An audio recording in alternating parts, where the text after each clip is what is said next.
If you have questions, concerns, and are just lost when it comes to planning for retirement, meet Steve Hoyl and Derek Caldwell of the Hoyl Financial Group. You know, money gets tight and you got to make some hard decisions. A new study by Allianz says that 51% of Americans have either stopped or they've reduced their retirement savings in the last 6 months. Almost 60% say that money is now going towards health care. And a surprising 68% say that if the stock market hits record highs this year, it's not going to help their financial health. So if a client tells you that they're thinking about dipping into their retirement accounts to cover expenses, what do you say, and is there a plan B?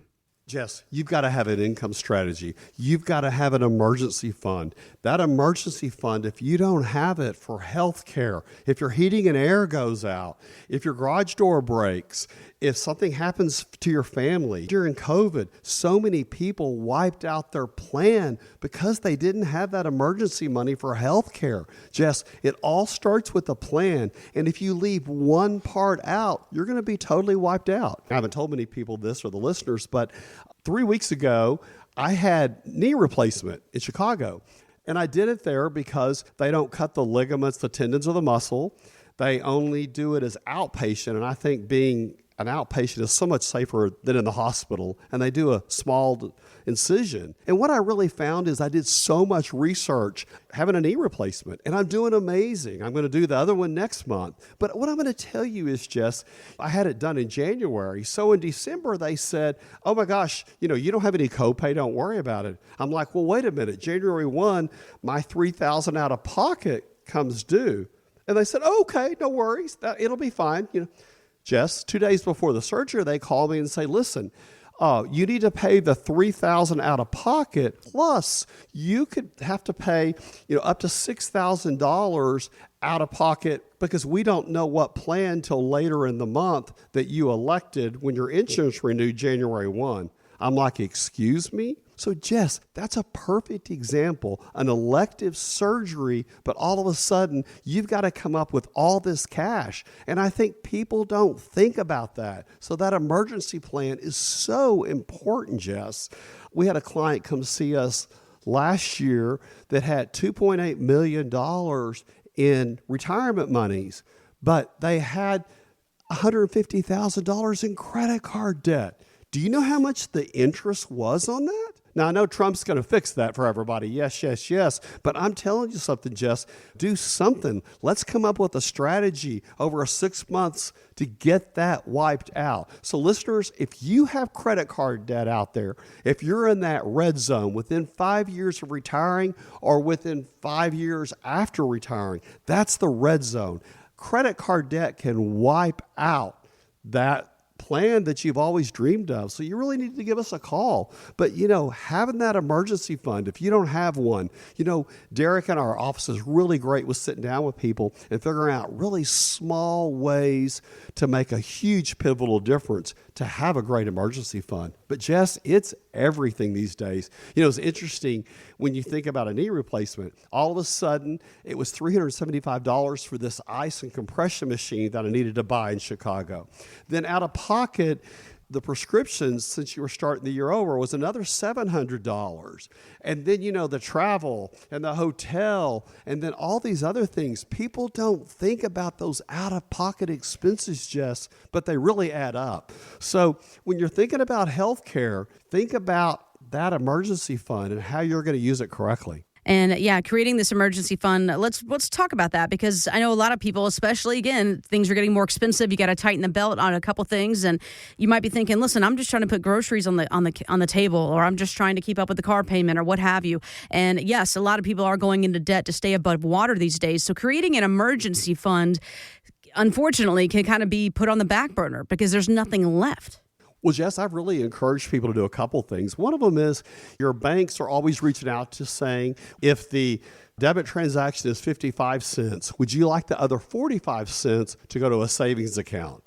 Start using that for each transaction. Then secondly, Every time you take money out of an ATM, you get that receipt, you write down what that receipt is, and then you start listing those to know where your cash is really going. That's a second great way. A third great way is to work with your employer and start saving a certain percentage or a certain dollar amount out of each paycheck to fund that emergency fund. Do that right along with your retirement. So all of a sudden, I have a 6-month goal to save, 6 months of my income or 6 months of my expenses, whatever that is, and then start funding that systematically. Jess, when you get a raise, all of a sudden, you need to save that to retirement. You need to save that towards your emergency fund. You'll never miss that money if you do it that day. Those are just some small ways to make a huge difference. But I'm going to tell you that emergency fund will save you. If you're serious about retirement, if you want to really sit down and see if you have enough money for income, but most of all, you have enough money for emergencies, call us at Hoyl. Let's put a plan together. Let's take a snapshot of where you are right now and figure out where you want to go for your retirement. And if you're in the retirement red zone, 5 years up until retirement or 5 years after retirement, you need to call us and get a second review. It needs to be done today. Let us help you. You can always go to retiretexasstyle.com. A little toggle will pop up and you can just start talking to our team or call us today. But let's get started. It's a new year. It's a new plan. And let's look at where you are today. I want to kind of talk about something that is, I think, really on everyone's mind. It doesn't matter what side of the aisle, pink, blue, red, or other. Basically, the stock market has been shocked lately by sudden overnight political events. And I'm talking about the world stage here and, of course, here at home. My question is, should we pay that much attention to it when it comes to making maybe some financial decisions, or are there other things to pay attention to? Well, here's investment strategist Paul Christopher on CNBC. These events sort of coming out of nowhere, a little bit like riding the bumper cars, are going to wrong foot some investors here early in the year. And it's just a reminder, I think a good reminder, a timely one, that you've got some trends like tax refunds, deregulation, the Fed cutting rates, and the Fed expanding its balance sheet again. These are going to be durable, reliable trends. And this other stuff that's going on in the background, headlines, negotiations being conducted publicly, that doesn't mean that the bulk of the probability isn't still where we think it should be on those more durable trends. So again, this isn't a political question. I just want to talk about what some people are calling political risk here. How do you plan around it? And do we think about it that much? Do we give it that much weight when it comes to our decision making? Absolutely. The first thing that folks need to do is they need to sit down with us at Hoyl and look at how much risk they're taking, and then let us do a risk score analysis to see how much risk they're willing to tolerate. Jess, it's interesting, opposites attract. One of them is a risk taker. One of them is so conservative that worries about risk all the time. But, people come into me and we'll do a risk analysis and they can't take any risk. But then we sit down and realize with their 401k and all their different plans, they have 92% of their money at risk. Boom. A huge political change, a huge war, a huge invasion, a Greenland nightmare, all these things going on, bam, and you just lost 32% of your money. I think when you do a risk score analysis and you sit down and analyze how much risk you have, at least you're on the board game. You're not going to jail like it says on Monopoly. You know exactly where you are, and I think that's a huge thing, Jess. And you know what knowing your risk does and knowing your risk score, it's that added peace of mind of getting 8 hours of sleep at night. We're going to have ups, we're going to have downs, but if you have your risk aligned with where you should be, you're going to be good long term. Yes, there's going to be ups and yes, there's going to be downs, but I'm going to tell you, it's so important. But if you don't know what your risk score is, you need to call us at Hoyl today. We need to sit down and figure that out. I've seen couples where they come to see us and said, I don't know how to tell my wife that we lost 42% of our money. Man. Back in the Enron days, there was a plant in Sunray, Texas, which is about an hour and 10 minutes from Amarillo. And Jess, all of those people lost 98.6 of their retirement monies in the Enron thing. We have a client that got about $30,000 left, whereas they had over $1 million, just $1 million in that plan, and they lost it all. And he's never saving another penny. He's going to work every day, and he's going to spend every penny he can.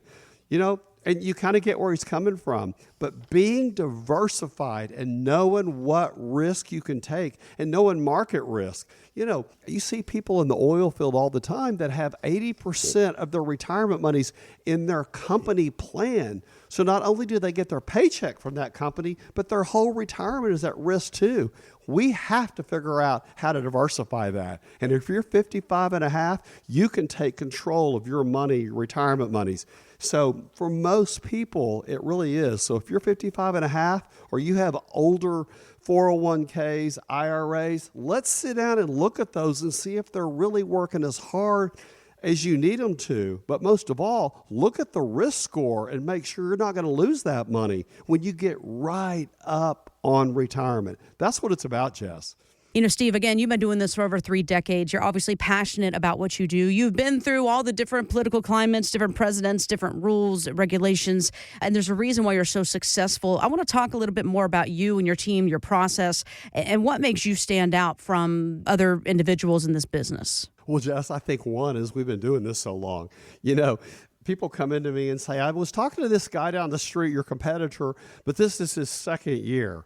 He has not seen the ups and downs. And, one of the things that we really offer being in business so long is helping people understand the psychology of retirement. What are these factors such as political factors, interest rate factors, debt factors, weather, all these things? How are they affecting you, your retirement, your future? And most of all, what keeps you from procrastinating to do what you need to do? I would say that we have a huge handful every year of spouses that call in and say, Steve, we listen to you, and my husband, he's coming to see you. I'm bringing him, and they come and they sit down, and it really helps people get on the same page, Jess. I think that's the difference, is when you really understand so much of the psychology of retirement, because it's real. How many people fight about money? But you don't have to. And I will tell you, when you get a plan in place and you agree whether you're going to give kids money or not, those types of things, you can put that stuff to bed. And we're going to talk about it. Like I say on the show all the time, couples come to see us. It's like the Hatfields and the McCoys. They're sitting on opposite ends of the conference room. But you know what? They come together. They stand outside leaning up against the cars and talk. And Jess, when you can talk about money and have an intellectual, friendly, honest conversation, you can make a difference. And with a plan in place and being psychologically aware of what your options are, boom, you're a winner every time. If you'd like to sit down with Steve and Derek or a member of the Hoyl Financial Group, visit retiretexasstyle.com. Investment advice offered through Hoyl Wealth Management, a Texas-registered investment advisor able to provide investment advice in states where it's registered, exempt, or excluded from registration. Content contained herein should not be construed as an offer or solicitation for investment advice or for the purchase or sale of any security, insurance, or other investment product. Investments involve the risk of loss, including possible loss of principal. Please consult with a qualified financial, tax, accounting, or legal professional before implementing any ideas or strategies discussed here. Content provided is obtained from sources believed to be reliable but cannot be guaranteed as to its accuracy or completeness. By contacting us, you may be provided with information about insurance products, including annuities offered through Steve Hoyl, Texas Insurance License 716036. Annuity guarantees rely on the financial strength and claims-paying ability of the issuing insurance company. Read your contract for restrictions, limitations, or penalties. Steve Hoyl is not licensed in all 50 states. To find out if Steve Hoyl is licensed in your state, please call 806-371-9473.